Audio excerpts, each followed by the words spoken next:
A lot of studies show that when people are riding their bikes and you come upon a cyclist, especially if it's like a single cyclist or one or two people, that the average time of wait before you can pass safely is between 8 and 10 seconds.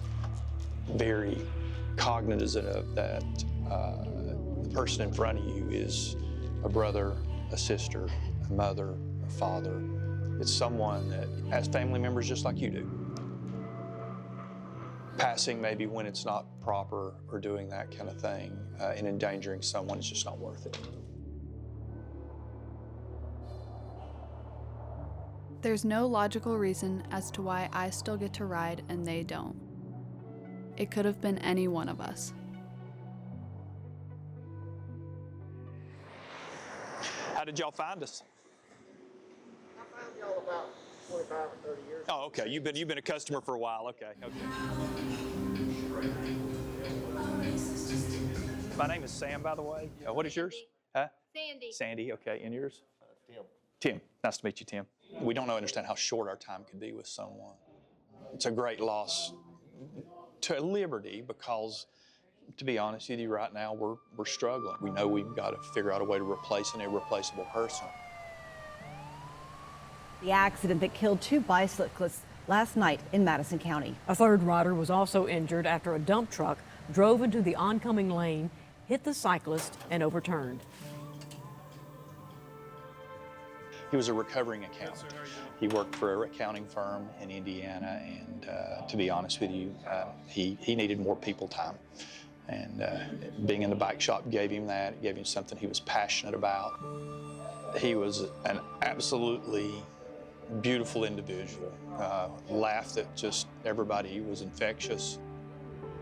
Come on, Lennie! Go, Lennie! In his time here, he really did affect not only the people within Liberty, but also in our community.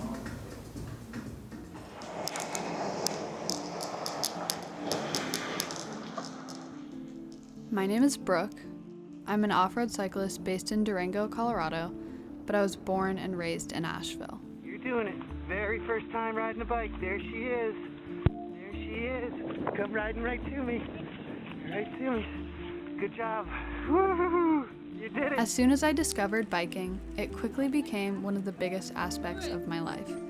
To be a part of the cycling community is so rewarding, and why so many of us find joy in bikes. Look how many freaking baby goats. What?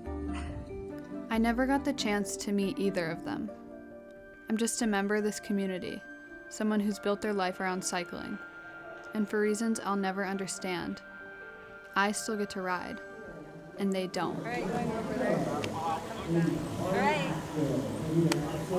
Enjoy yourself. Be safe. Every time my mom gives me an extra hug on the way out the door, I've come back safe and sound. Have fun. Be safe. Lennie and Jake were someone's loved ones too. Everybody who's supporting the Gran Fondo Asheville. I'm happy that she's finding her passion and having so much fun being outside and really enjoying Colorado and all that it can offer. I will say it makes me nervous. When she is here in Western North Carolina and she's on her road bike, I'm actually more nervous than I am when she's out in Colorado. Asheville leads in cyclist and pedestrian deaths and collision for over 20 years. And our city has been sluggish to respond to the need for public safety in our public rights of way. Thank you, officer. One of the things that has been frustrating is consistently restarting that conversation. The city council who's like, all the way for it, let's go, let's go, let's go. And then, 2 years later, some complete street skeptics who aren't so sure about it. And that sends a very clear message to staff. So projects get slowed down, they don't have the commitment, they become controversial. Along the French Broad River in Madison County runs NC 251. People are never going to use it. We don't need that, it's too expensive. If you go back and you look at the history of any bike city that we hold up, you will see that initially there was resistance to adopting active transportation facilities. The difference is there was sustained political leadership who made sure at every opportunity a improvement was made to the public right-of-way.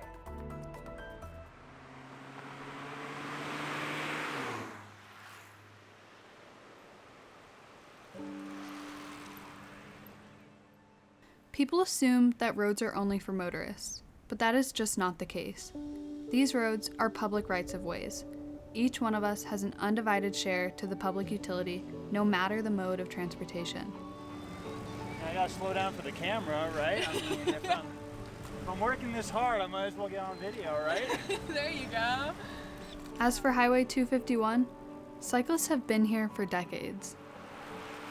The ride began as the Tuesday Night Worlds, as it was called, in the early 80s when the ABRC, Asheville Bicycle Racing Club, was founded. I remember my first ride on it. I was young coming out of high school, and a bunch of the older riders put their arms around us and show you how to be safe. You could be speaking to any number of 30 other people that could sit down here in front of you that are locals that actually have been riding that ride since that time too.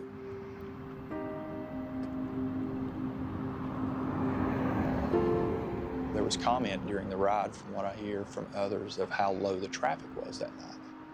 One of the individuals turned around and decided not to continue with the ride. The other 6 continued on to Marshall, where they regrouped, and then the 3 stronger riders, which were Lennie and Jacob and one other individual, Griffin, they were ahead of the other 3, and that's when the accident occurred. Lennie rode that ride almost every Tuesday, so it was a ride that he was very, very much used as part of his weekly cycling routine, as part of his training and part of his camaraderie with riding with others. A little narrow, curvy road. I mean, scary to go that fast, even in a car. There's no shoulder. Our North Carolina Department of Transportation is prohibited from funding standalone bicycle and pedestrian facilities. When you look at a road like the Scenic Byway, it's very hard to even make improvements there. What is Marshall going to come up with a 20% match to make a safety improvement? So there's a lot of places where danger just lingers and cannot be changed because of that prohibition. It could be easy for something like this to shy a lot of people away from biking. And that's not surprising to me. But the truth is that these roads don't have to be dangerous. This is looking awesome. Hey! Y'all are killing it! We don't need to have fewer people on bikes. We need to have more people on bikes. We can all work together to do a better job on education and sharing the road. Yeah, can we do a fake attack and just let me go ahead? Of course. Cycling for many of us changed our lives. I was a recovering runner and got into cycling. It was my outlet to be able to enjoy the outdoors. We're here to enjoy life, and we're at our best and our healthiest when we're out doing what we love.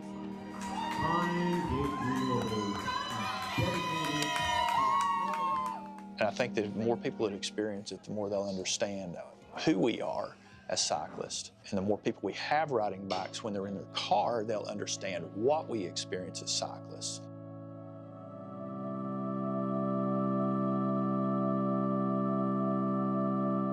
Cycling is magic to me, not only because of the ride, but because of the people. The friendships, the laughter, the bright lights like Lennie and Jake. If more people could see that joy and passion, maybe they'd also see the human in the cyclist when they drive past on the road.